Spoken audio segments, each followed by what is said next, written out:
Good afternoon, everyone, and welcome to the October 12th Early Learning Board meeting. We'll begin by asking Erin if she would please share our mission statement for everyone. Erin? Aloha. The Early Learning Board's mission is to support children's academic and lifelong well-being by directing and supporting the EOEL for an effective, coordinated, high-quality early learning system from prenatal to kindergarten entry. Thank you, Erin.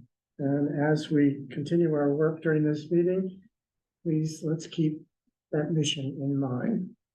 All right, we'll do a roll call for attendance to be sure we have a quorum. Justina is absent. Erin? Present. Thank you. ELB. Aloha, I'm here.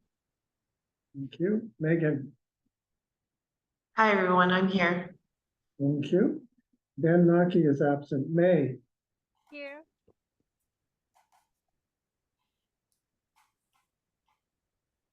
I'm here. Can you hear me? Very weakly, but I Oh, did hear you. okay. Thank you, May. Bob Peters is here. Napua. Here. Aloha. Aloha. Mari.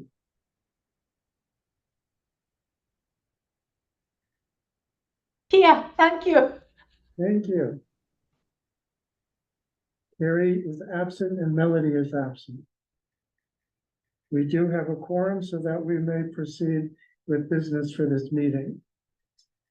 So the chair will entertain a motion to approve the minutes as presented from the September 9th, the September 14th, 2023 meeting.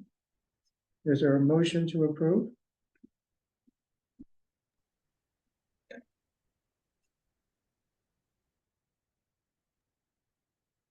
Hi, Bob. This is May. I move to approve. Thank you. Is there a second? This is Erin. I'll second. Thank you, Erin. Is there any discussion? I had one question, and it has to do with page 6. The bold-faced action item that's in the right that says EOEL will return to ELB after revising their initiative related to the implementation of a Hawaiian immersion pre-K program to make the language more, it says concise, and I'm wondering if that was supposed to be precise. It should be precise. Precise, okay. And I'm suggesting we amend the word concise to precise in that column, please. Any other discussion?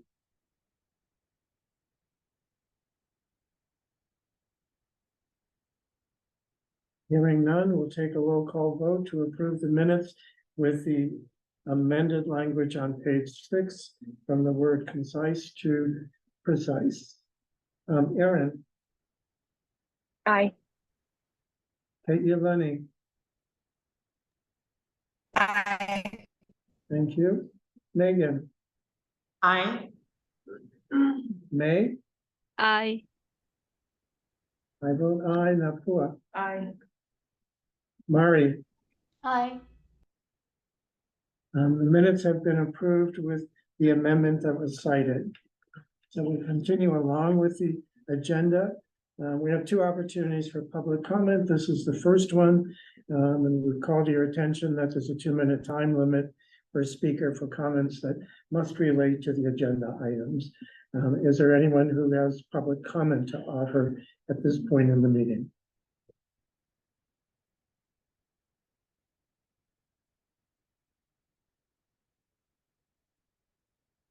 Hi. Namaka. Hi. Hi, it's good to see you. Hi. Good. Nice to see you. Nice to be with everyone. Today I have my 2 minutes. So I am interested in item number, what is this? The framework, number 4, executive office, the EOEL framework, provide EOEL Hawaiian language public pre-kindergarten program. And there's an action to approve the framework policy So I just Mm. wanted to speak to that, having not read what the policy or the framework would be, I would like that the board consider the work that the Punanaleo has done over the last 40 years. This is our 40th anniversary of having run the only statewide early learning from infant toddlers to the 4-year-olds. And so we're very interested in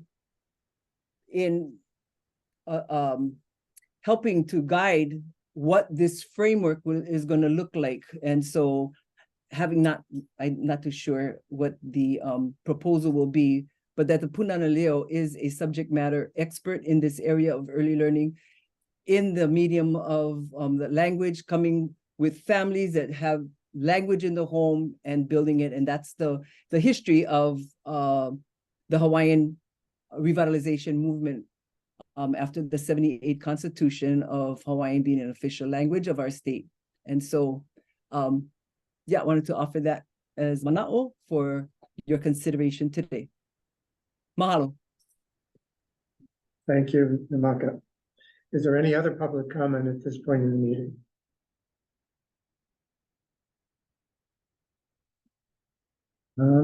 I am not able to see at the moment the chat, so I'm assuming, Jordana, you're not seeing anything, or Kevin? No. Okay, then we will move on to item 4, which is the Executive Office on Early Learning Updates. With a focus on public pre-kindergarten expansion. There will be additional information as well. I'll turn it over to Yuko. Hi, good afternoon, everybody. Kevin, will you be showing my slides? Okay, thank you. You can put it into presenter mode. Yeah, slideshow, that'd be great. Thank you. Okay, hi, everybody. So next slide, please. Before we go into the public pre-K portion, I just wanted to give an update, or have Mikako give an update on health, mental health, and nutrition on an investigation that she did. And I just wanted to have her highlight some of the things that we learned regarding health. So next slide, please. And then Mikako, you can speak to this.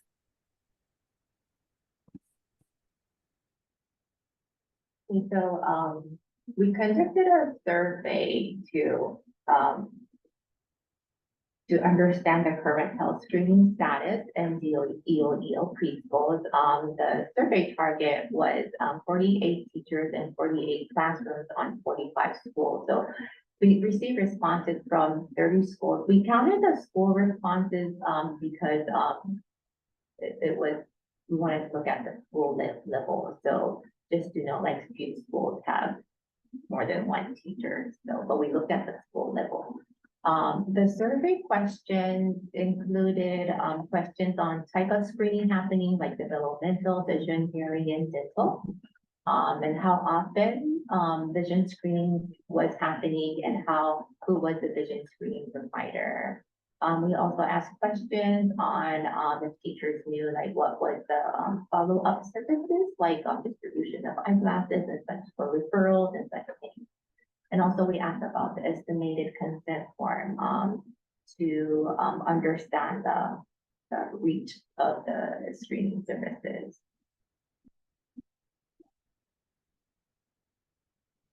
Yeah, next slide. So I wanted to share a few results from the question 3 was, does pre-K, K-5 have during screening? This is the answer.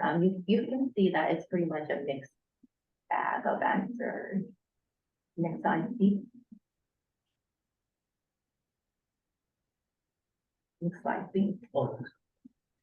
Also, another question that we asked is that does the pre-K school need assistance finding a vision screening provider? And these are the answer.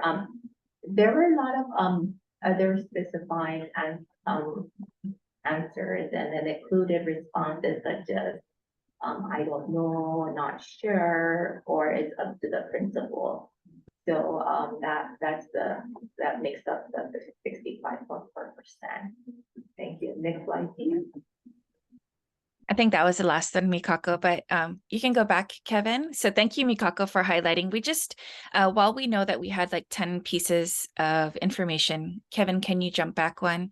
What I just wanted Mikako to do is kind of talk about how she was working with our public pre-K program and using our early learning state office teachers to survey the teachers that are currently in the room. And rather than going through all of the information, I just wanted to highlight the hearing and vision portions, and then trying to see, like, does anybody need help finding a hearing or vision screening provider? And so some of the others were, it was like, I don't know, or maybe that's my principal's decision. So this is a really good baseline for us because we were not sure what kind of screeners were happening in our EOL public pre-K program as part of the school offerings. And so I thank Mikako for digging into that work because it helps us with a baseline, and it can also help us on our next steps in terms of our PDGB-5 grant that talks about screening 1,000 children in the public pre-K program.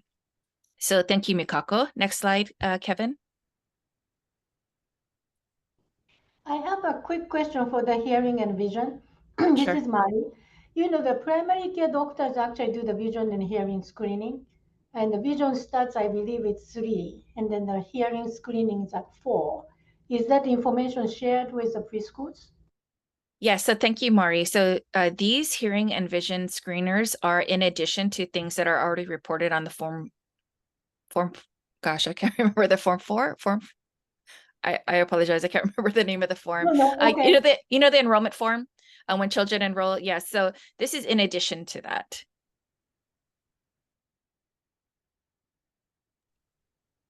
Okay, thank you, Kevin. So in regards to early learning, and this is a request from the last session. Next slide, please. We wanted to just give an update that as of September 1st, there were 1,067 applications to the EOEL public pre-K programs. And as of September 26th, there were 1,126, so a plus of 59. And then the next few slides are going to look into community impact. You can go to the next slide. And so we requested data from Patch on which community programs open and closed in the month of August. And so right now we are going to be requesting for the month of September, and then I can keep reporting this if people find it helpful. So on the left side, you'll see the new sites. So I was only focusing on the new sites because I think that that was the concern, was that EOEL was opening up new sites, therefore having an impact in the community. So I wanted to know, highlight which are the new sites by island or county. So you can, well, it's by island right now. So this is Kauai. And then what programs are new in that community and what programs closed in that community. So you can see for the island of Kauai, we did open Kilauea, and there were no new community schools and no closed schools on Kauai for the month of August. Okay, next slide. The next island is Oahu. So you can see on the left side, the 6 sites that are new on Oahu. So we've got Waimanalo, Honolulu, Kalihi, Waipahu, Wahiawa, and Sunset. And so some new community sites that opened in August were KS Seed funded at Pope, Punana Leo o Waianae opened a Hi'ipepe, and the Variety School opened an after-school program. And then if you look on the right side, so what closed this in August is a school in Kailua, 1 in Hawaii Kai, 1 in Nanakuli, 1 in Waianae, and 2 actually in Waianae. And then when you look at the lower portion, so these are before and after school programs, which typically right now are EOEL, any preschoolers typically don't attend, but I just wanted to note it here because it is on the data from Patch as closed. Okay, next slide. This is from Maui. So we did open in Wailuku and in Hana, and we know that there were special circumstances for Maui, but this is as was reported for August. We have 2 new sites in Maui. One is Kama'aina Kids in Kahului, an infant and toddler center. And then we also know Punanaleo o Maui is in Kahului, and that kind of correlates to a closed site on the right side because it moved from Wailuku to Kahului. But and the rest of the sites basically are in Lahaina, except for Holy Innocents Preschool in Wailuku. And then we do have 2 other sites that close before and after school programs for children. Okay, next slide. And then, oh, I forgot to put not applicable, I apologize. So Waimea in Hawaii. So no new community and no new closed. And so this is the data for the month of August. And I'm curious to see if the board feels that this is helpful. Because if it is, I don't mind continuing to do these data pools and analysis against the new schools that we opened. And so I guess I'll take that consideration if you wanted to offer it now, or you can stick it into the chat, or we can also hold that till the end. Okay, next slide, Kevin.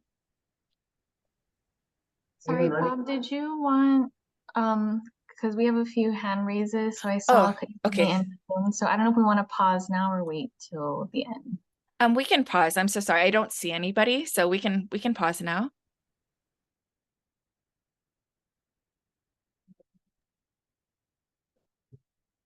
Aloha. I guess I'll jump in now. I just wanted to know, I mean, it is nice to see. I'm wondering how the information, how we're ensuring accuracy with that information. Do you have more info on that, Yuko? Are you talking about the one that moved? Because I think you told me that one moved. Or are you just talking about the information No, in general? just in general. Like for example, I know our hi'ipepe for Waianae is on there. Our hi'ipepe for Hilo is not on there.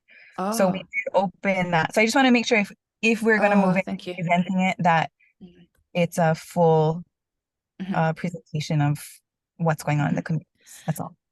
So thank you for that information. I only can report from the data that was given to me from Patch, but I can go back and ask about that.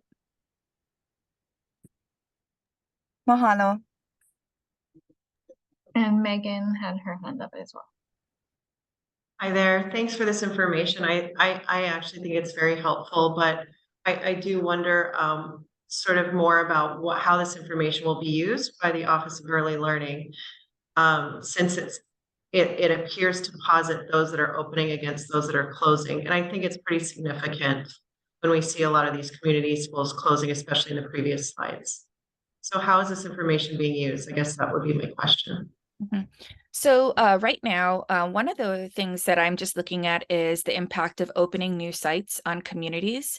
And so when I go back and look, for example, I think the only like one-to-one correlation I found was the one in Wailuku. So we did open a site in Wailuku and another site closed in Wailuku. So I see that as a one-to-one correlation. However, for place, but one thing that is not connected is why did the site close? So we don't know why the site's closed, and that information is not collected right now.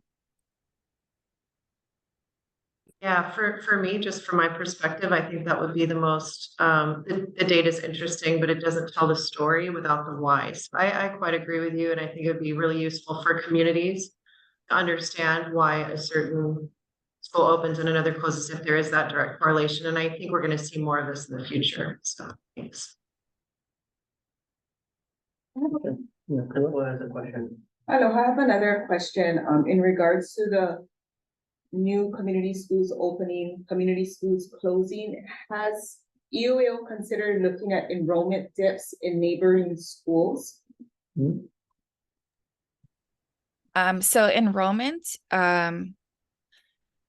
so we can look at that. I would tend to say that enrollment is a little, I would probably say more likely to have error because it's only as reported and not all sites report. And sometimes it's just what is reported is their licensed, wait, there's 2 different numbers, licensed capacity and preferred capacity, but not necessarily the ongoing enrollment. And so I could pull it.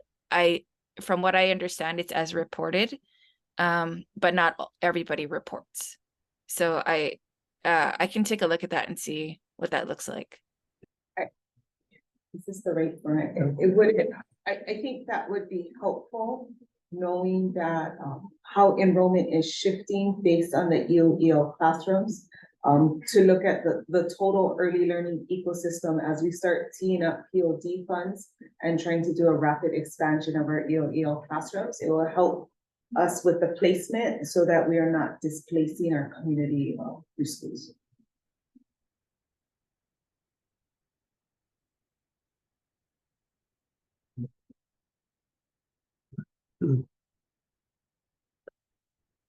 Yuko, I'm suspecting that most of us would find this information really helpful as time goes on, but perhaps we need to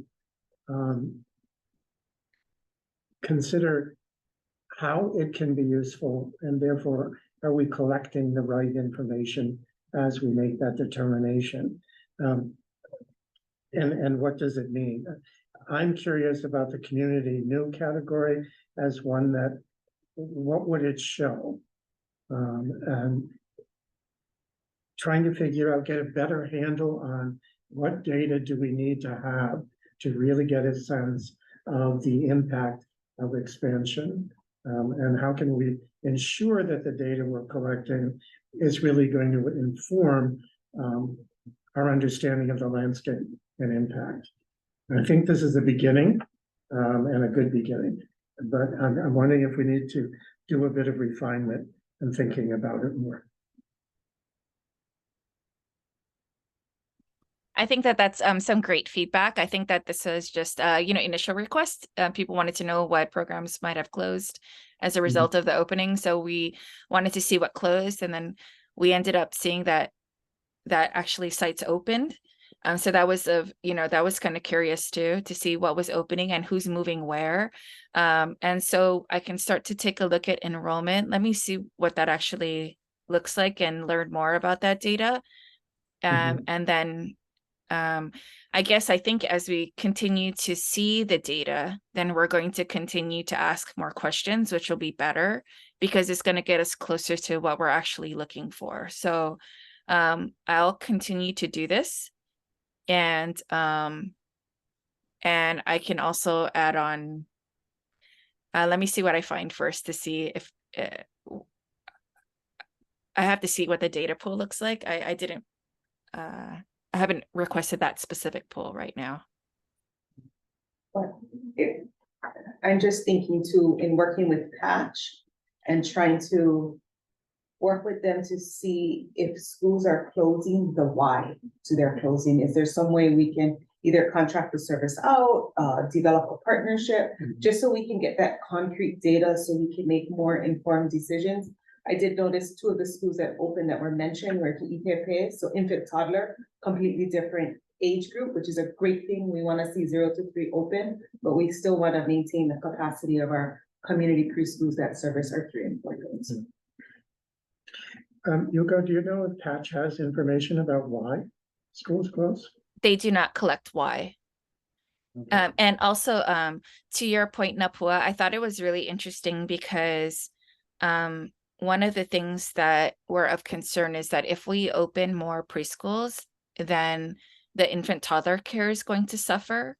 But I thought it was interesting that 2 sites opened infant toddler care, but I have a feeling that yeah. So anyway, I just thought that was kind of interesting.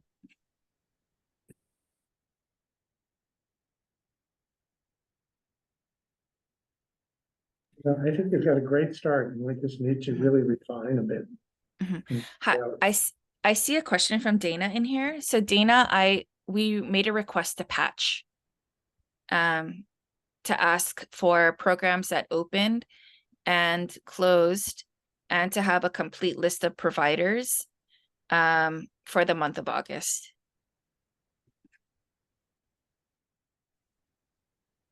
Okay. Thanks, Yuko.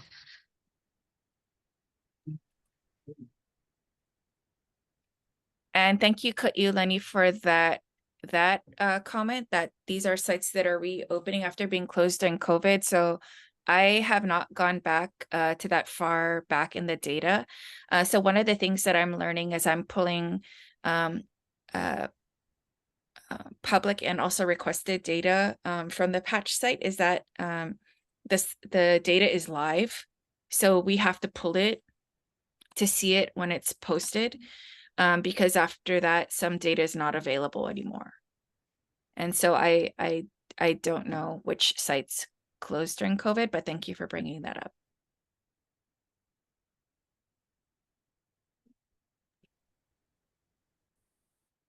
Are there any more hands raised? Sorry, I can't see anybody. No, I don't see any more hand raised. Okay, thanks. Next slide, please. Okay, we wanted to offer some other system updates. So next slide. Okay, Jordana is going to share about her attendance to the 0 to 3 conference. Hi everyone. So I had the opportunity to go to the 0 to 3 Learn conference. This was held in Minneapolis the week, well, it was just 2 days, so September 19th and 20th. So I attended sessions that focused most heavily on policy. There were a lot of other sessions related to a variety of topics, but I did attend the ones that were most closely aligned with my role here at UEL. So some of those sessions focused on strategies, particularly policy strategies to build equitable grassroots coalitions as a way to enhance advocacy efforts and to coordinate advocacy efforts. Other sessions included policy strategies that have been employed by other states that supported the system of early care and education in their specific states that impacted children, families, and providers. And then a few other sessions also included how to engage families more meaningfully and other stakeholders in developing and implementing communication and policy related strategies. So lots of very interesting things that other states are doing that I brought back to the UEL team, and I think we'll continue to discuss and assess our internal communications and policy strategies and how we can improve those. I found the pieces about how to center equity in stakeholder engagement at various levels to be the most interesting things, and then linking people to policy and policy to people. So lots of interesting ways that other folks and other coalitions are attempting to do that. So looking forward to seeing how UEL can deploy more robust communication strategies so we can help enhance the system for all of our kids and Ohana. Thank you, Jordana. Next slide, please. Alohi will give us our updates on our PDGB5 grant. Yeah, thank you, Yuka. Hello, everyone. Nice to be back. I just have a few things for PDGB5 on a few activities. For activity 3, which revolves around parent and family engagement, we finalized a contract to develop a PDGB5 website. So this would really support communications of our grant with the community. And there's also funds that we use to support the upcoming HAEYC Early Childhood Conference, which will be held on October 21st at Alamoana Hotel. There'll be a focus on family engagement support, wellness for staff and children, outdoor play, learning will be the focus. For our activity 4, which focuses on workforce, Dr. Terry Locke, Vivian Ito, Ted Burke, Sherry So, and Yuko Arakawa Cross was accepted into the National Early Learning Care and Education Workforce Center, which will be centering ECE workforce in policy and programming, which is the community of practice. So they're part of the cohort B. And so this is where the ACF community is committed to creating a workforce center. And there's tons of community of practices. And so this is one of them that Hawaii will be a part of. Next slide, please. For activity 5, our team is one of the tasks revolve around supporting class certified observers and creating a pool of that. And so recruitment has begun And so our team is requesting assistance in identifying or recommending providers to be a part of the class baseline score setting activity. And so this is where they can learn how to become a certified class observer. So each classroom, if they're interested, each classroom that volunteers will receive a class instructional or emotional support kit. And so please contact me, myself, or Kim Gibb at Hawaii P20 if you know any providers or want to recommend anybody for this activity. For activity 6, Yuko brought up the developmental screening that we're doing earlier. So this is what PDGB provides support. Developmental screening is moving forward with supporting screening in our pre-K classrooms in both charter school and EOBL. And then we also are moving forward with accreditation support activities. We also were assigned a new TA specialist. And then I did forget to say, like, overall, we did submit our year 2 non-compete application and it was accepted. We're still programmatically accepted, but we're still waiting for acceptance or fiscal acceptance. So if there's any questions for PDG, happy to take them. Thank you, Alohi. I just wanted to highlight again that we're looking for people who want to be a part of the class baseline score setting activity. And for those who volunteer to be a part of this baseline score setting activity, they will receive a class instructional or emotional support kit that's valued at $395. So if you are interested, or you know a teacher or a classroom that's interested, please contact Kim or Alohi. Okay, next slide, please. I wanted to highlight that we did hire a workforce development specialist, and this is going to be Ian Okamoto. He's going to be starting on October 23rd, the same day as our new communications specialist. He has a bachelor's in international relations, master's in elementary ed, and educational admin. He's been an early grade teacher, dean of students, supervisor, administrative dean, and director for and working with Teach for America. And so we're very excited to bring on his knowledge of actually being a classroom teacher, being an administrator, and then working to recruit and develop folks for the education profession. Next slide, please. Okay, so I'm going to stop at this portion because this concludes the EOEL updates, if anybody has any questions. And then we're going to move on to that second portion that's in that part of the agenda. So does anybody have any further questions about what was shared right now?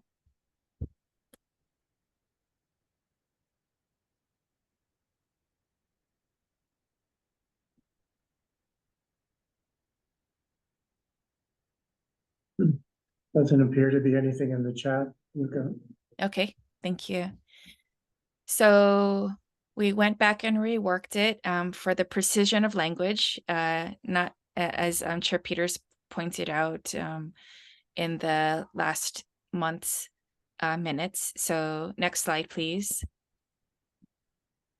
And so the framework is, the framework is not,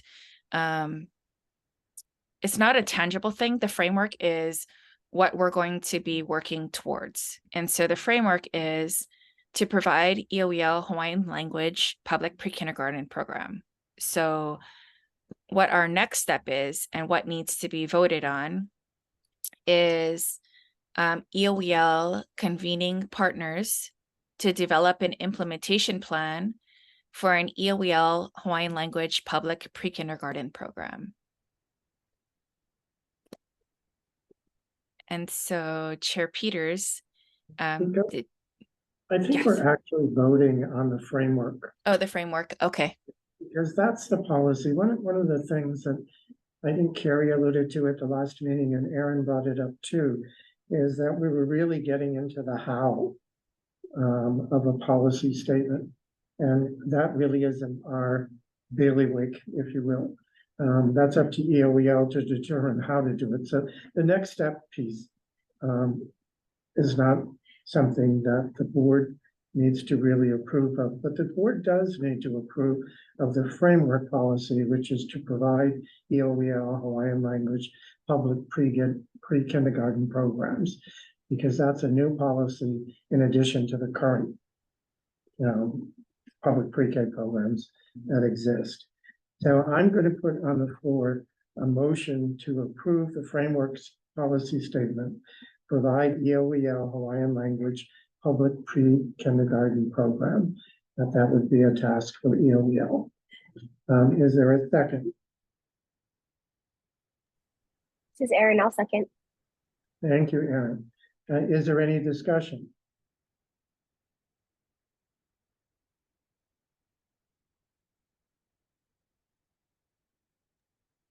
I'm seeing nothing in the, I'm sorry. I can't see if anybody's raised their hand, so I need help here. Hi, this is Kayulani. Okay, thank you, Kayulani. I just wanted to get a little bit more, I guess, understanding of what this is and,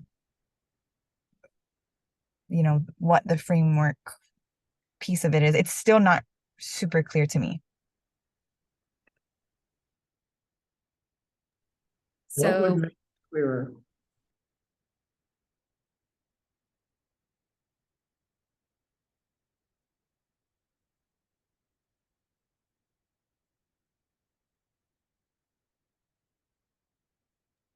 Bob, on my end, I couldn't really hear what you said. Do you want to repeat that, maybe? Oh, I'm sorry. Kayulani, can you help us understand what would make it clearer for you? So that Yuko can focus her response? I guess what I'm trying to get at is right now I just really feel like I have no idea what that is.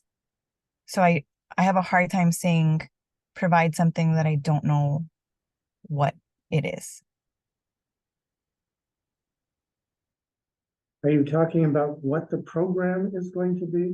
I guess that's what I'm trying to figure out. Because I don't think the particulars have been defined. That's part of what this would be. But I'm not sure that that's what you're asking. Yes, that is what I'm asking. So we're saying that we're approving framework to provide EOEL Hawaiian language public pre-K program. Mm-hmm. And I don't know what that means. I don't know what a provide EOEL Hawaiian language public pre-K program. I'm not sure what that is. All right. Yuko, can you elaborate a bit to help? So right now we provide EOEL public pre-kindergarten program in English. And so we're looking to provide EOEL public pre-kindergarten program in Hawaiian.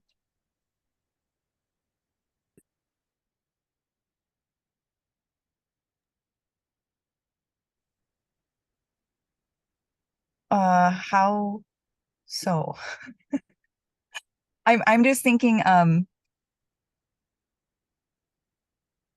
it's really hard for me to get behind a framework that I don't think really exists right now. So that's where I just feel like we're kind of cart before the horse position. And I want to make sure that we know what we're supporting.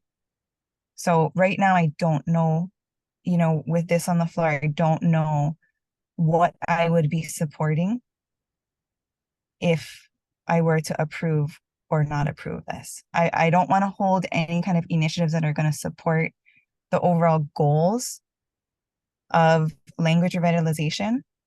And yet at the same time, I want to make sure that what we are approving as the ELB is supporting those initiatives. And it's unclear to me right now what this is.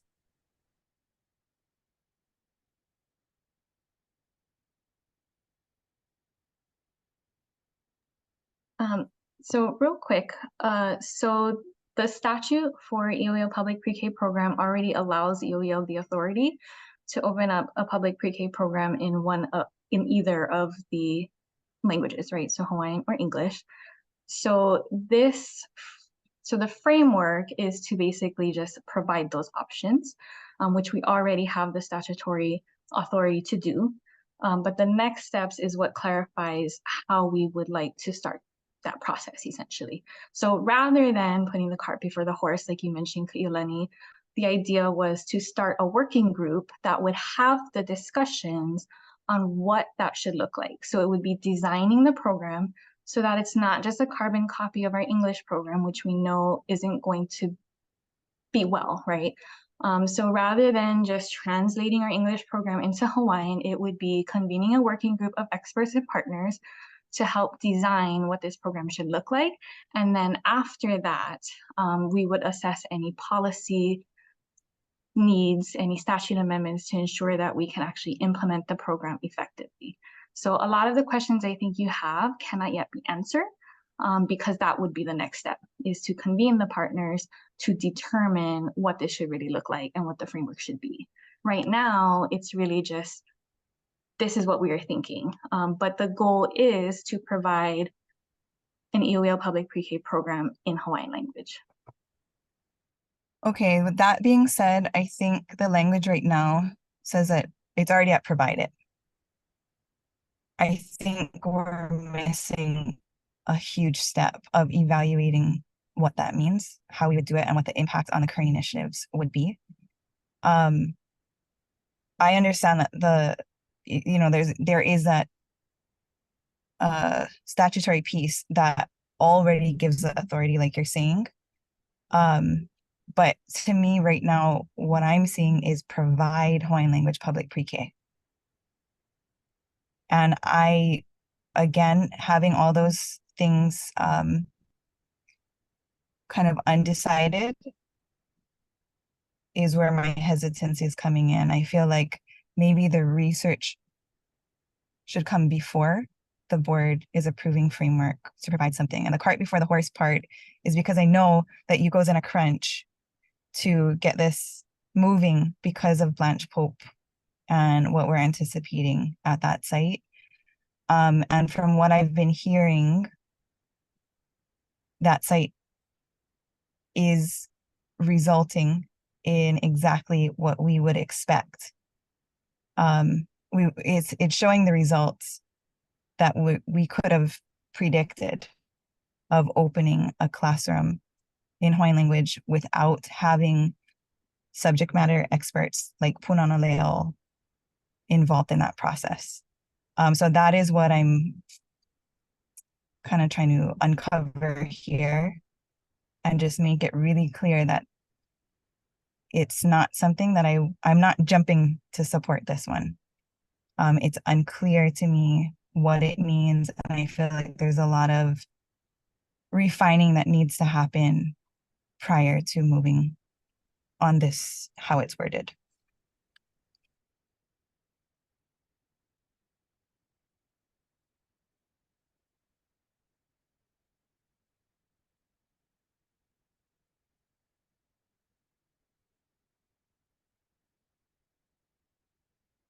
Are there any other board members who have observations or comments to offer?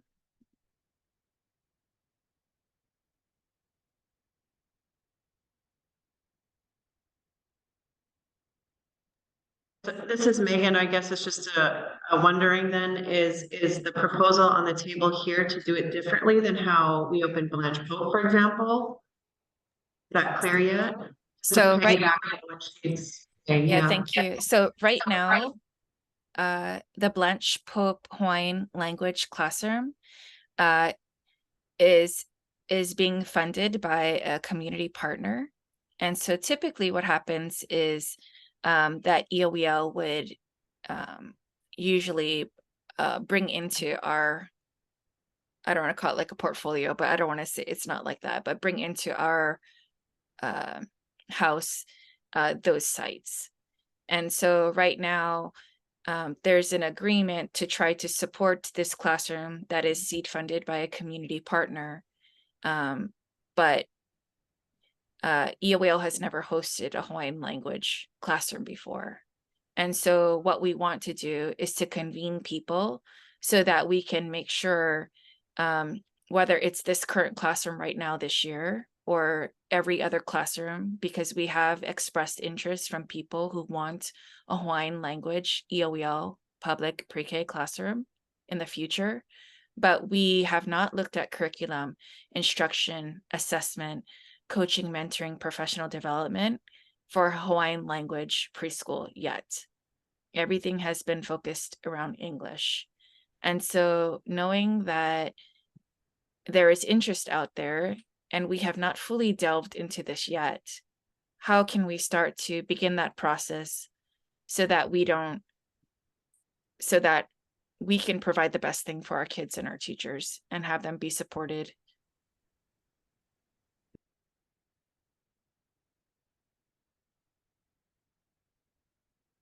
This is Mari. I'm not sure if I'm kind of like puzzled halfway through, but one of the things is the pre-K is to to prepare the children to go start the kindergarten, right? We always look ahead. So the current EOEL pre-K is preparing the kids to what we know usually the general the kindergarten program. So I'm all for expand and use my Hawaiian language. I'm an outsider, but I'm all for it. But how does it look like? What is the picture when they are going to the kindergarten? If one of the pre-K's function is to prepare them for the kindergarten, what kind of kindergarten they go? What kind of education they're going to continue to do? I think that is one of the consideration when you start the pre-K.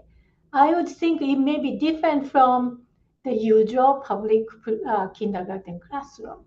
And then how are they able to learn best in that, using the Hawaiian language and then learning the Hawaiian culture. So I think those things may actually affect how you're going to prepare it to.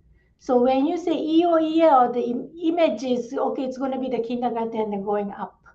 But that's the part I'm kind of trying to understand what the other person said and then what I just initially thought, okay, yeah, go ahead and open it up. But I kind of started to understand, okay, that may not be just completely matching up to the usual goal that we place when you talk about the pre-K. So I think when we think about a Hawaiian language EOEL public pre-K classroom, so some of the goals are similar, right? So to develop the child, help them, be confident and resilient and, come to their full realization, but what we're also needing, Mari, is there are some cultural pieces that need to be very a part of it's integrated into the curriculum and the assessments and the professional development and things like that, but we don't have those pieces identified yet.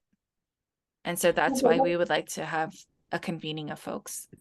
Okay, so the kindergarten structure and the way they work with the Hawaiian language in the kindergarten may change as well. Because those people who learn those cultural background is able to kind of cultivate those things as they grow. So is that also a consideration when you make this? Yes. So right now in the public schools, there's Kayapuni schools, which teach through Hawaiian, that have their Hawaiian language K through 12 schools. And so they do exist already. And so these children may or may not continue on into those Kayapuni K-12 schools, or they may go someplace else too. Thank you. Kayolani has a comment. Aloha. I just wanted to add a little bit of context.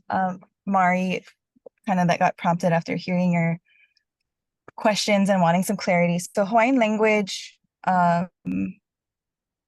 this whole movement of the revitalization of the language and the development of these classrooms in the Kayupuni system all stemmed out of the early initiatives from Punana Leo.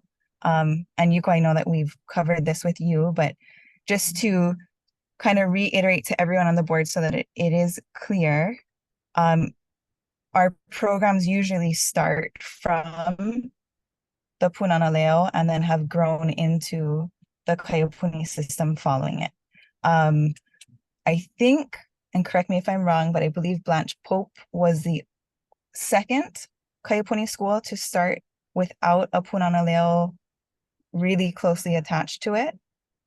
And it is, you know, a kind of a new experiment. But in addition to the cultural pieces that Yuko's talking about, the goal of Kayupuni education, the goal of Punana Leo education is the revitalization of a language. It is not simply to educate a child with typical early learning standards. And the evidence of that is we don't have early learning standards for Hawaiian language speaking children or families. So the children that are entering these classrooms, the majority of them are coming from English speaking families. So the sensitivity of and the huge impacts, the potential impacts of opening classrooms that are not prepared to provide, I guess, really strong programming that is aligned with that as its goal, is very, very scary for what we do and for the progress that we've made over the last 40 years. So I just wanted to kind of bring that into the picture. It's not just another classroom. The effects of this classroom, the effects that a single classroom can have on an entire community is what the Punana Leo has been based on for the past 40 years. So when we have a classroom opening into a new community, I just want to make sure that we understand what it is, that we understand how we're going to run it, and what the impacts could be. So that's what I'm trying to get at when I'm talking about it's not clear to me on what this program is. Thank you. And then I'll jump in and I'll share some context. We are the private funder for this particular classroom. And the reason that we decided to fund Blanche Pope, it was a large concern of the community. Blanche Pope is a Kayupuni school. And what they were finding is that their students had no access to a Kayupuni or Hawaiian medium preschool education. And the principal shared with us that they would do everything in their power if they were seat funded to get a classroom open to start it. So at this point where we are able to design the framework, I think we're at a critical point where we all can get together, work in concert with Punana Leo to provide a curriculum or a framework so we can start to have an additional choice of a type of medium of education where we are able to allow our ohana who may not be able to afford or have access to based on location, a Hawaii medium preschool experience to possibly attend a preschool or pulakamali'i that is in their community and offers a Hawaiian medium education. And so the preschool is not an EOEL classroom at this time, but the hopes is that we can build its capacity when it's ready and when we have all the correct pieces in place to transition to a public pre-K. So we're at another pivotal point in history where we can design, we have the ability to design that right now. Okay.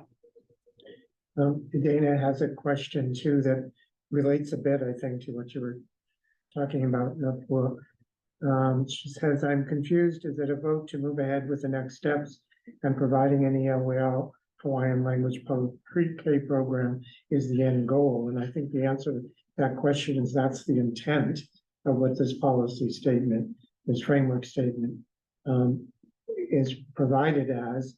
And it was designed with the notion of trying to address the questions that got raised at the last meeting around the the notion of immersion in language, but at the same time, to give ELEL the backing it needs to be able to explore what this might look like. And so it doesn't have a definition at this point. I understand Kailani's concerns.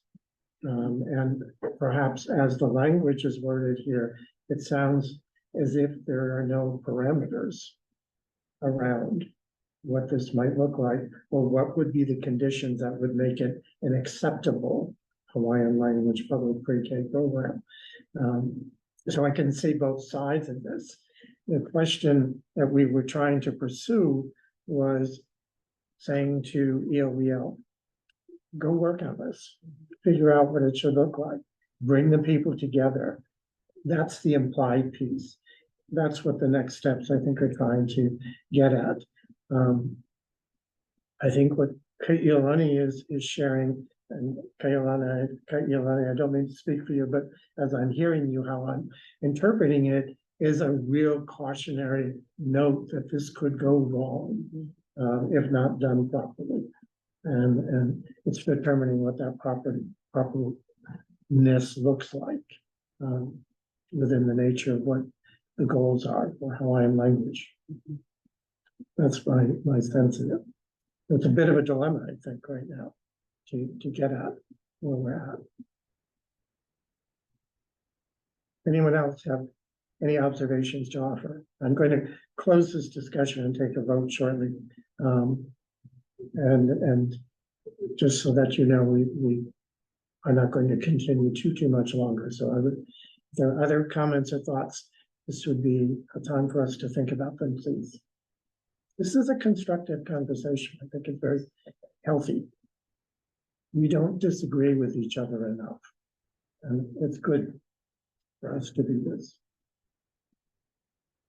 Other comments? This is Megan. I guess I would just really rely on the expertise of language experts on Aleo, models that are in place. Megan, I'm having trouble. Oh, I'm sorry. Can you hear me? I'm getting a reverberation of some sort. I don't know, maybe it's me. Be the room I'm sitting in. Can you hear me? You can write it in the chat too. Go ahead. Chat. Oh, I'm sorry. Yeah, I was just going to say that I would, as moving forward in this process, rely on language experts and the expertise of non-Aleo models that are already in place for this kind of education. I wanted to share. Okay.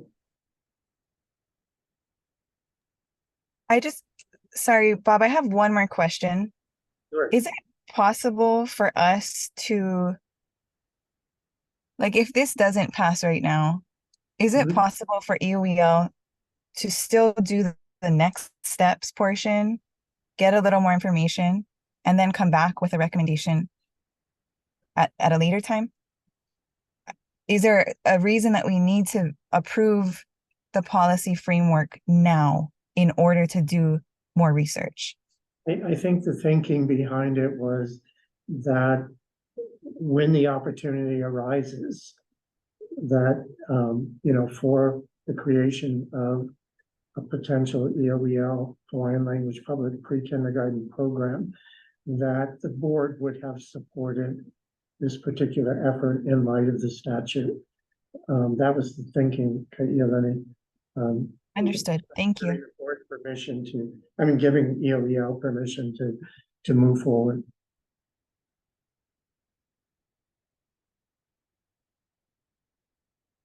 Yuko Jordana, is that a correct interpretation of where your folks are coming from?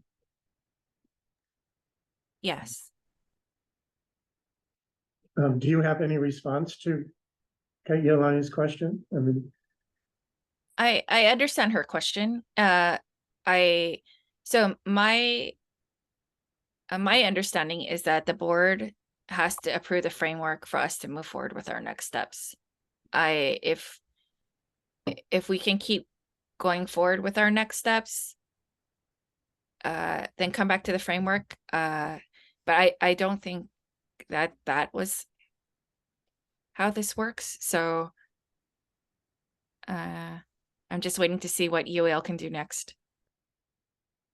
I think the board has to give, it doesn't have to give permission in the sense that you could come back to the board and say, we're thinking about this, you know, give us some feedback. But I'm looking at the language again here. I'm sorry, not the Hawaiian language portion.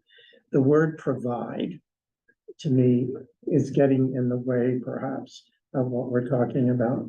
And I'm wondering if it would be best to just take a vote. And if the vote is no, continue to work on this and how we set it up. If the vote is yes, then the next steps could be pursued. That's sort of my take on it at the moment. We also have 4 board members missing, and I think this is an important enough policy issue that it might be better to have a full house to really approve, quite frankly. But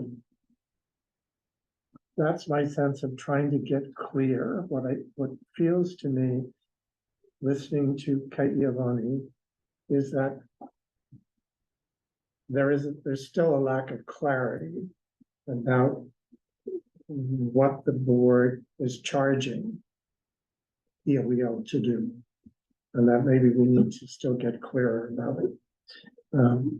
That would resolve some of the worries. So, Bob, this is Steve. The framework that's up on this slide of the PowerPoint, is that the verbiage that would be used were it to go to vote? Yeah, that's what we were going to vote on. You mean something to the effect of aye or nay on the framework, and then to provide EOEL Hawaiian language public pre-kindergarten program? Yes.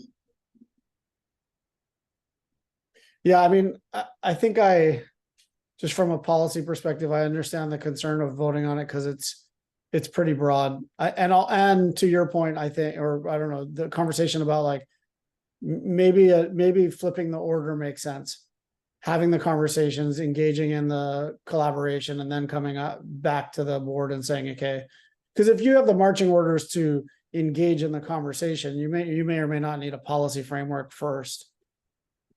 So I could see, again, as a non-voting member, I could see flipping the order and starting the conversation and then coming back at a later date. Just my 2 cents. Okay, thanks, Steve. All right, I'm going to move the question and take the vote since we have had some time to digest the conversation. We have moved and seconded, so let's poll the members. And what you're voting is to approve the framework statement, provide EOEL Hawaiian language public pre-kindergarten program. Karen? Aye. Iolani? Nay. Megan? Nay. Did you say nay?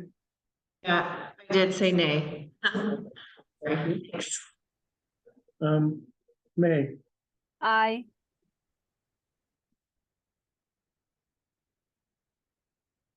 I vote nay. Napua? Aye. Murray? Aye.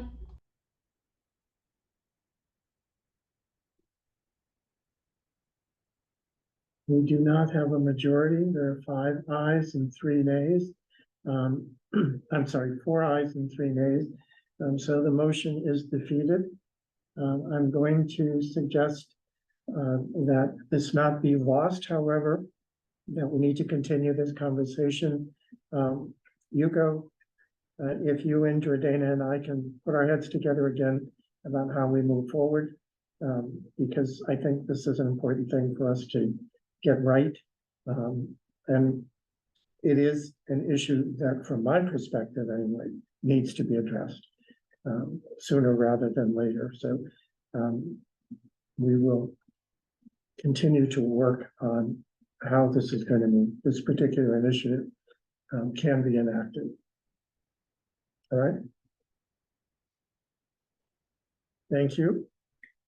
Yep, thank you. Does that conclude your report for today? Sorry, yes. Okay. Thank you. We're going to move to item 5 on the agenda, which is a holdover from the last meeting regarding the strategic implementation subcommittee work. Unfortunately, Ben Naki is not able to be with us today, so I'm going to make the best effort I can to preface what we're going to hear about the Early Childhood State Plan dashboard, and then turn it over to Yuko to share with her staff the information as things stand now. Just a reminder that, first of all, the dashboard was built around the building blocks of the state plan, and its intent was to offer a tool for the Early Learning Board to track the vital signs in the state plan, to work on the progress of the plan, particularly looking for signs of success, lessons learned, and challenges, and for ELB and the stakeholders to then make future plans. That was its intent. And we should note that the subcommittee certainly has agreed that the dashboard may evolve over time, should changes in the state plan be made or significant changes occur in the state of things. And that shifts would occur and be taking place as they take place around the early learning community here in Hawaii would also affect the measures of the state plan. So keeping that all in mind, that it was designed as a tool for the Early Learning Board to use, and that based upon that, we are sharing with you the status at this point of the dashboard. So Yuko, I'm going to ask you once again, I'm putting a lot of burden on you today, if you would pick this up and lead us in this conversation, please. Yeah, thank you so much. So as you guys all know, it was Jeff and was the primary person in our office. However, working with Alohi and Ben in the Strategic Implementation Subgroup Committee. And so we know that Jeff transitioned out to his next new life. And so Mikako came on board. And I wanted to let you know that during Jeff's transition, there were some technical glitches, linking to accounts and what have you. So Mikako has it. It's pretty solid. I think that there are some other pieces that we're going to be looking through. But what we wanted to highlight for you are the changes that were made based on the feedback from the last subgroup committee that Jeff was a part of. And because the dashboard, I would still say it still looks a little bit rough in some places. I asked Mikako to just take some screenshots of some of the pages and to do highlights of what exists in there right now. I think that there are some points that I'd like to bring up now that I'm looking at it a little bit differently with Mikako to the Strategic Implementation Subgroup Committee about some of the terms that are used in the plan and trying to have greater clarity on it so that people don't look at the data and misinterpret it some way. And so what I asked Mikako to do was to just highlight it via screenshots of the cleaned up pages that a lot of the work that Jeff had done to fix it. So Kevin, you can share what Mikako might have shared with you, and then Mikako, you can go ahead.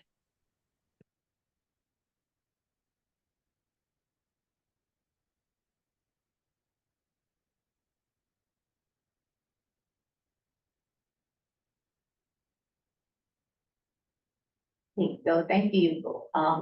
The early childhood state dashboard has 5 sections. Each section has subsections as you see on the slide. Before we begin, I would like to acknowledge that the data and information has been put together by our former statistician, Larson. Based on the input provided, there are modifications that have been made. The first modification is in the health home visiting section. The end of the paragraph, what is being done, is revised to make it clear. The second change is in the Families Access to Family Support section. The bar chart for the WIC benefits is relabeled to clearly represent A, individuals enrolled in WIC, and B, individuals enrolled and receiving benefits. So they separated the two. The third change is in the early learning ECE quality and accreditation. A note about class assessment is added to the technical notes. The fourth edit is in the early learning section. An image showing a child reading a book has been changed. Next slide, please. So the first section is on health and safety. This section includes information on early prenatal care, home visiting, and developmental screening. Next slide, please.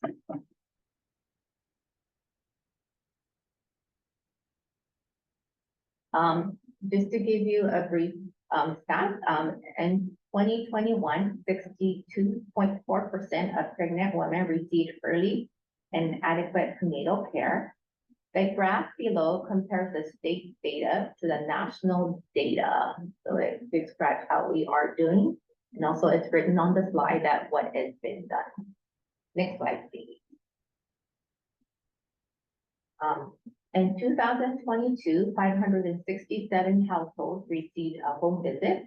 The graph below shows that funded staff size, and the households receiving a home visit. So that one may give us what's going on with home visiting as well. Next slide, please.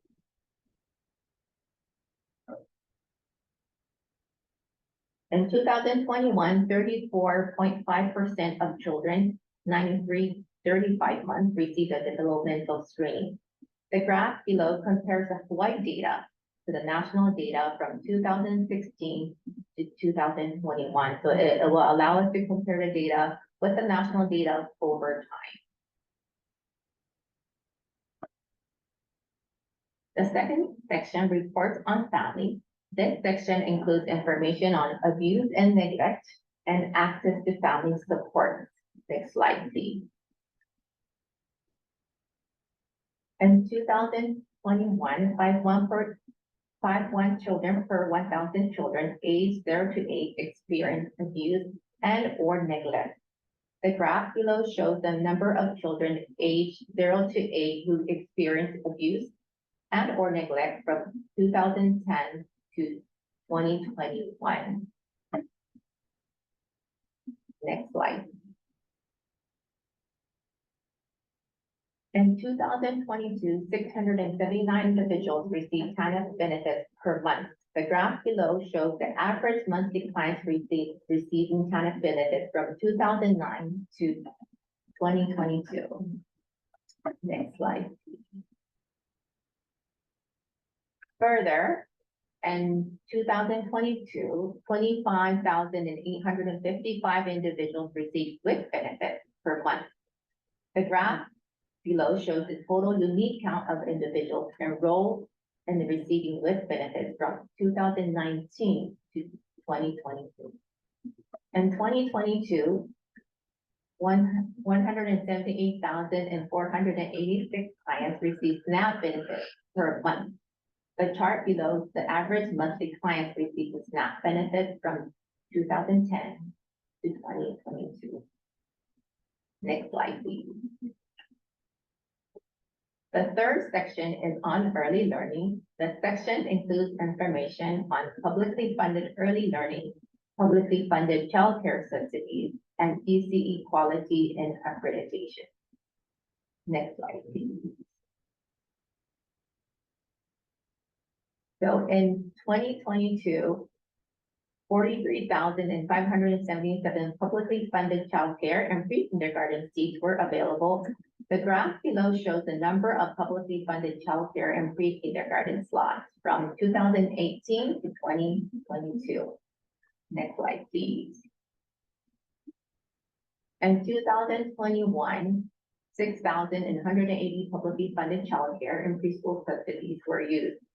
The graph below shows the number of families using preschool open doors and childcare connection subsidies from 2010 to 2020. Next slide. To incentivize quality improvement, a new law established in 2021 requires early learning providers to be nationally accredited or maintain a satisfactory performance rating under the Classroom Assessment Score System or CLAS to receive funding through the Preschool Open Door program. We hope to update the data here to include a more of a comprehensive view on quality and accreditation. Next slide, please. The fourth section of the dashboard is on workforce. This section includes information on child welfare caseload and ECE credentialization. Next slide, please.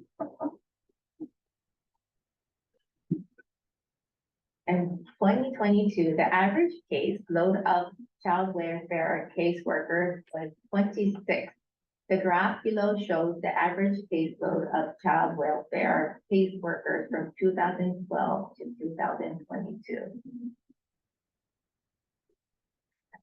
Next slide, please.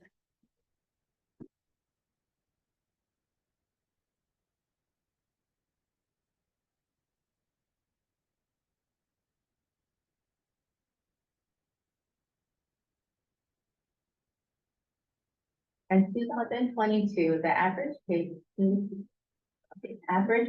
of child welfare cases. I'm sorry. No, I'm sorry, sorry. Okay. In 2021, 77 students completed early childhood education program. The graph below shows the number of students completing early childhood education program from 2010 to 2022. Next slide, please. This is the data sources for the previous slide. Next slide, please. We also would like to mention other workforce efforts in this slide and the next slide. Next slide, please.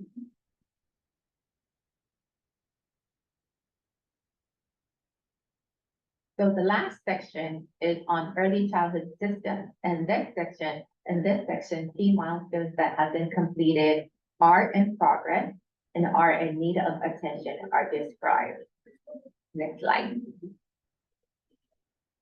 So the state plan monitoring is completed.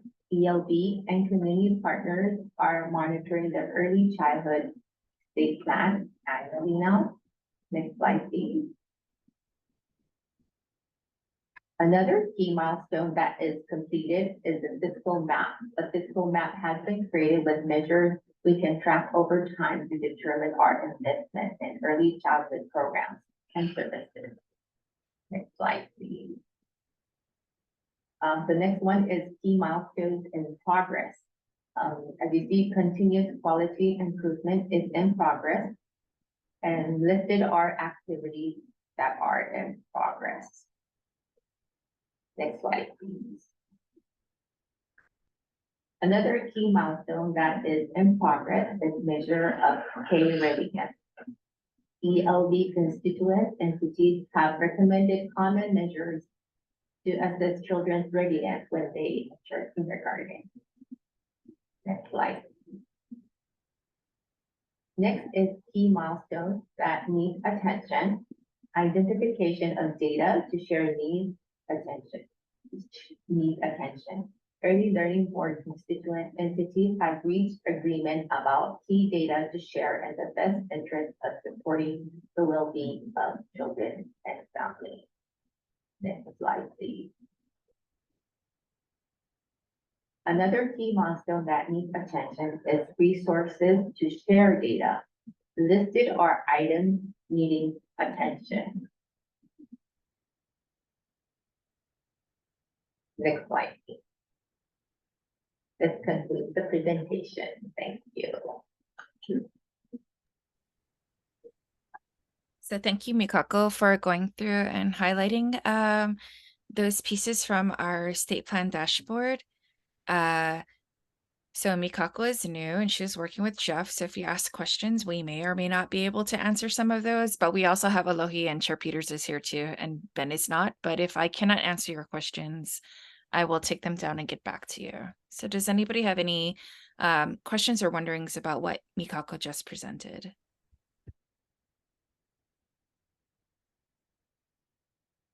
Yeah, I don't have a question, but I did want to make an observation that as we looked at the data that was provided, particularly that Mikako was sharing, I don't know if people had enough chance to read what's being done on the left side, but I wanted to point out that that left side of what's being done has a lot of positive things within it that relate to the challenges that are demonstrated in the data. And obviously, we also have a COVID influence in some of what we're seeing in the data that's presented there.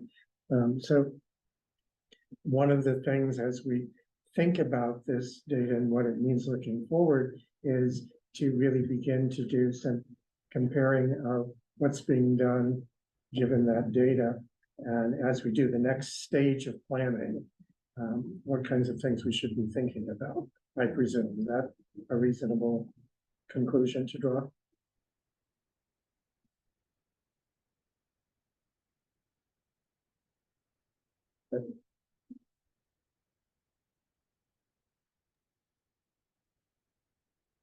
Yeah, yeah. I think, sorry. Yeah, of course. I think that we should always use our data to think about, what's going well. I think to reflect on those things, because sometimes there's strategies that take hold at certain times, and sometimes there's strategies that can be maybe tried again later at a different time. And so I think it's great because you can see where there's been concerted and cohesive effort, then it makes a difference. And so I think that it's starting to show some promising pieces, and at least we're tracking these things now.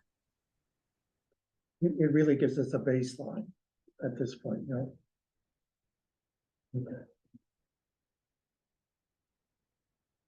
Okay. Any other comments or questions for Yuko or Mikako?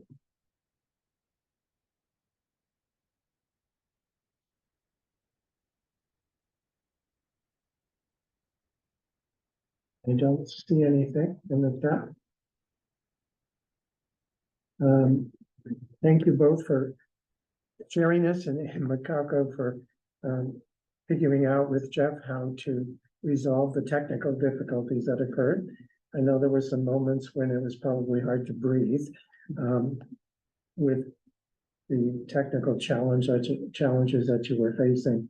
The strategic implementation subcommittee is the one that continues to review these results, and will be bringing back things to the board for conversation as long as this board continues to function as it is at the moment. So know that this data will be useful to what those conversations are, and we know it's useful to the stakeholders who have vetted them already and shared them with us. So thank you all. All right, item number 6 is to get an update on the Maui early childhood status, and Adele Raguiolina, who is the CEO of Maui Family Support Services, has agreed to share a bit about her observations and what she's seen and has learned about Maui since we last met a month ago. So Adele, it's great to see you again, and thank you for being willing to share with us some of the things that are happening now on Maui. Thank you, Bob, and thank you for the invitation. I'm just gonna, as Bob shared, I'm just gonna focus on the stories and the experiences of the staff that are working with, that I work with closely, and with the partners that we work with closely. So we are learning to live with grief and loss, and we're moving forward with healing. I saw in Yuko's report that Early Head Start Center is closed, and yes, we cannot open this year, and we don't know if we will reopen in next year or even in the next 2 years. But we have assisted the families who were enrolled in that center to be enrolled in other settings, such as family childcare homes. Our staff are also doing home visits with those families that are not enrolled yet. So I want to assure you that the families that were affected are receiving the services that they need. We also have in Lahaina, the MEO Head Start was also affected. They survived the fire, but part of their play structure and a roof of the classroom was affected. So they're not sure yet when they will reopen. I know that Imoa Family Service and as well as Kama'aina Kids are providing some temporary care, especially for the families and workers over there. In 2 weeks, there is a family fun day or a keiki health fair that is being sponsored by the Kokoa Lahaina Rising, with focusing on physicals for keiki, family wellness, fun activities for everybody, and it will be held at the Whalers Village. As you know, as you hear in the news, the re-entry into the burn areas, it's by zones. And so some families have not returned yet.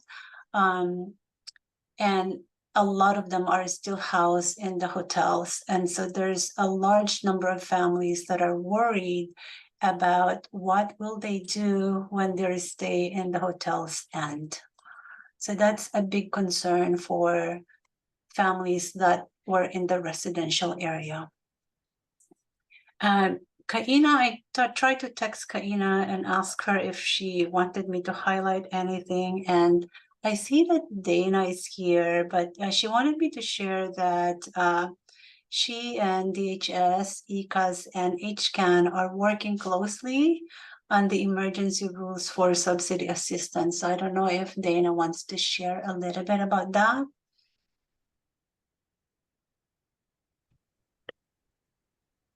Sure. So the emergency rules for the Child Care Subsidy Program, it was adopted, so it's been implemented. Information is going to come out about the Child Care Subsidy Assistance for families that were impacted by Maui fires. Families should apply, they must apply online by October 31st, 2023. Temporary changes that are included in the adopted emergency or in the emergency rules include no income cutoff, no employment or activity required, no co-payments, extra time for missing documentation will be provided, and 1-year eligibility period. So if the Maui fires impacted families and they need help paying for childcare, please encourage families to apply by October 31st, 2023. The emergency rules are posted on the DHS website. And if you have any questions or if your families have any questions on how to apply, you can, I'll put it in the chat. You can email the Hawaii Child Care Subsidy Unit. And there's also a phone number, and I'll also put that in the chat. Thank you, Dana. I should have given you a heads up. Okay, so I also want to add that our home visiting programs, including home visiting programs of COCA and the DHS funded home visiting programs for families 0 to 3. We have resumed them as our staff are doing their home visits in Lahaina, Napili, and Ka'anapali side. So that has resumed.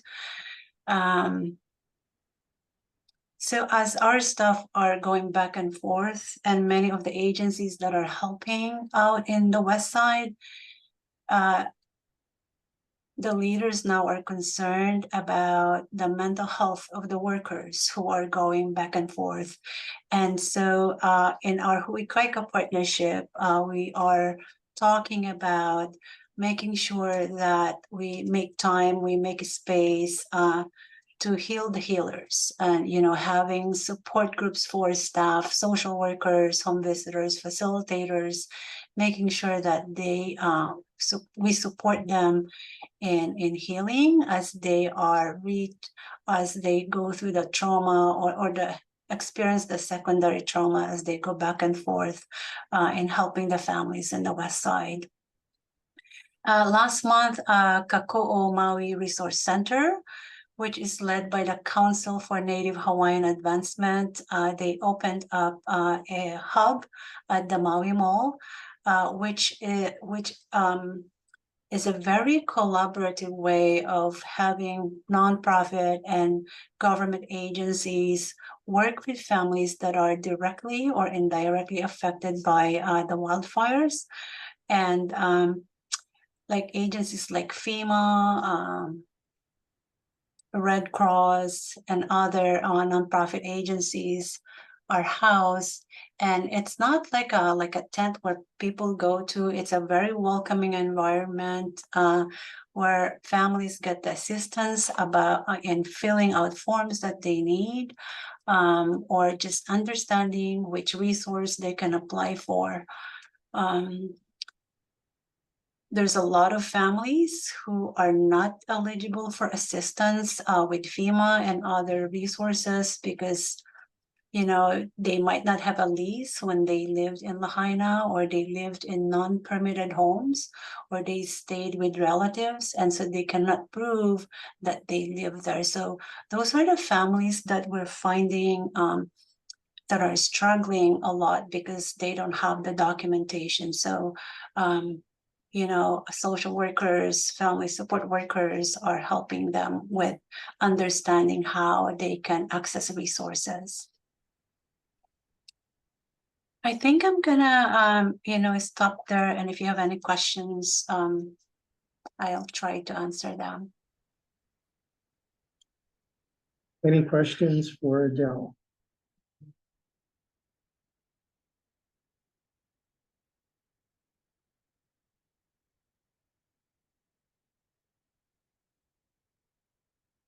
I don't see anything in the chat, Adele. Well, thank you again for providing the space for me to share. And Dana, thank you for adding the information about the emergency childcare assistance. Thank you so much. And Adele, certainly you and Kaina are welcome to continue to share at each of our meetings. For the near term, we certainly will provide some time on the agenda so that you can catch us up.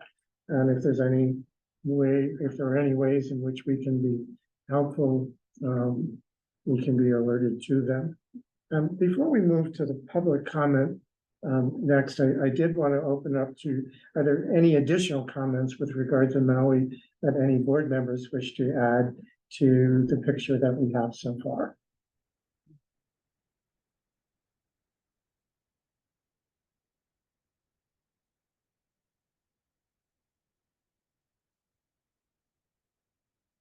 No, I don't see anything, so we will move to item number 7, which is public comment. Once again, reminder, the 2-minute time limit related to items on the agenda. Yeah, Christina? so thank you. This is Christina Cox from KC8 Preschools and the Child Care Business Coalition.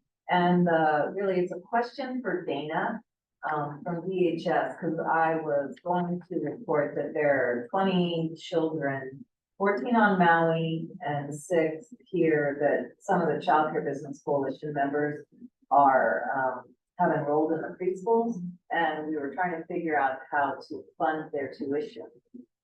So yesterday I saw the newsletter from Patch saying that the rules have been changed, so I read the rules, clicked on the link, went to look on Patch's website, couldn't figure that out. Then I went to DHS and saw that the unit phone numbers are listed. So Dana, my question for you is, for the 20 families that we have, do we have them call the unit supervisor or worker for the school that the unit that the school is licensed by, or how do we do this exactly? How do they apply? Who do they go to? Okay, so you're gonna have your families or you'll assist families to apply.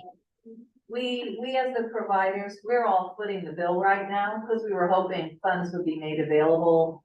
So now that we know there will be funds through, if I'm correct, Child Care Connection Hawaii for them. Is that assumption correct?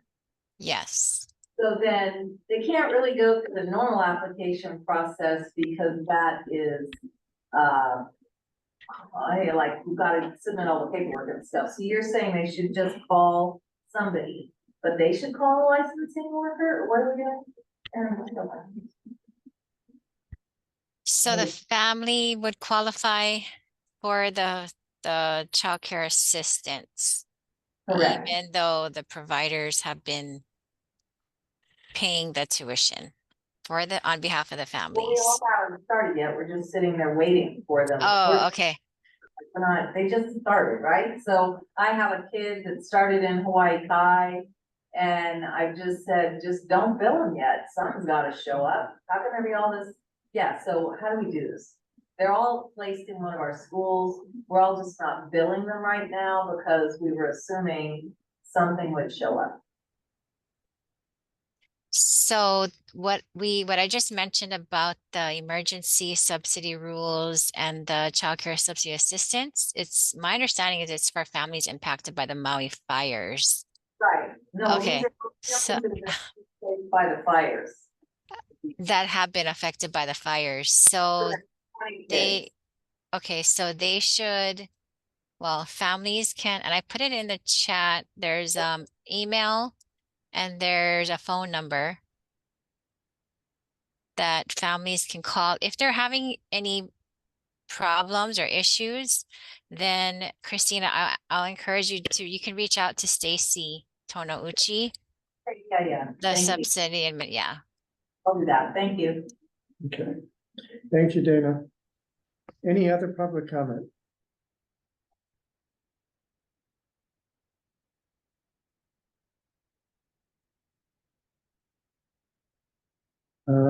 I don't see any in the chat, so we'll move on to member updates. Are there any member updates?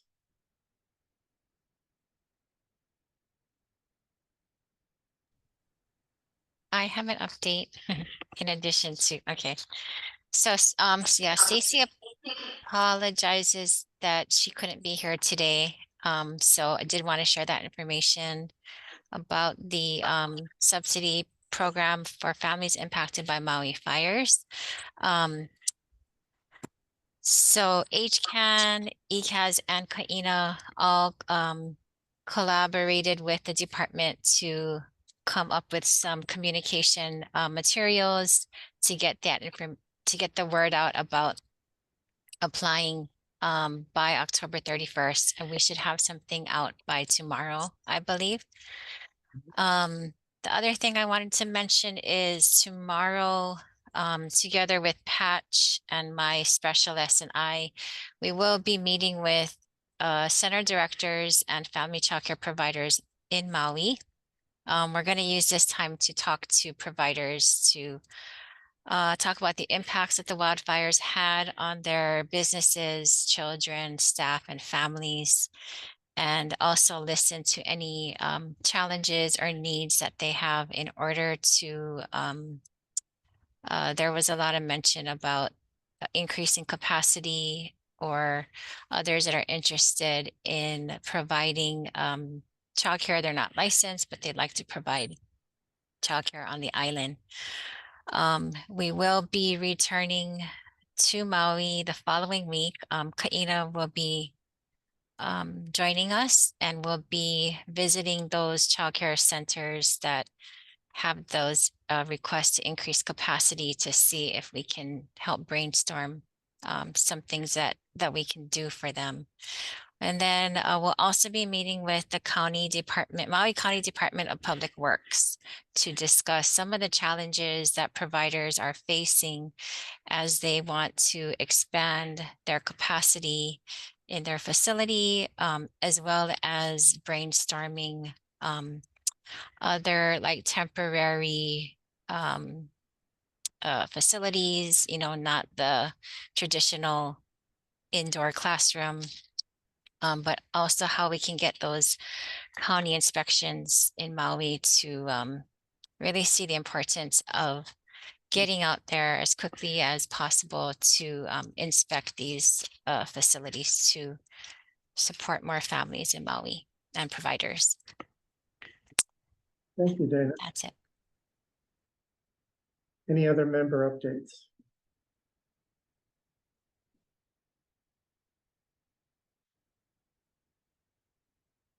All right, seeing none, we'll move to review the agenda and item outcomes and close out the meeting. The items that I have highlighted are: one, continue to work with EOEL on the EOEL Hawaiian Language Public Pre-Kindergarten Program notion. And the next step will be that the chair will meet with the director to explore further how to proceed. Second item is that we received an overview of the dashboard today, knowing that it provides us with a baseline of information and can be utilized for future planning, as well as a sense of the progress that's been made over time since the state plan was designed. The third outcome for the meeting is an update on Maui, thanks to Adele.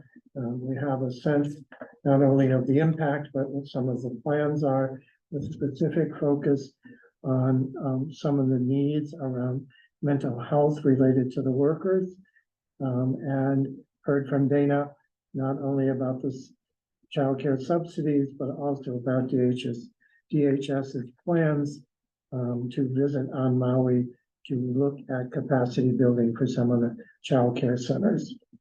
And those are the outcomes that I gleaned from the meeting. Does anyone else have any other outcomes to add?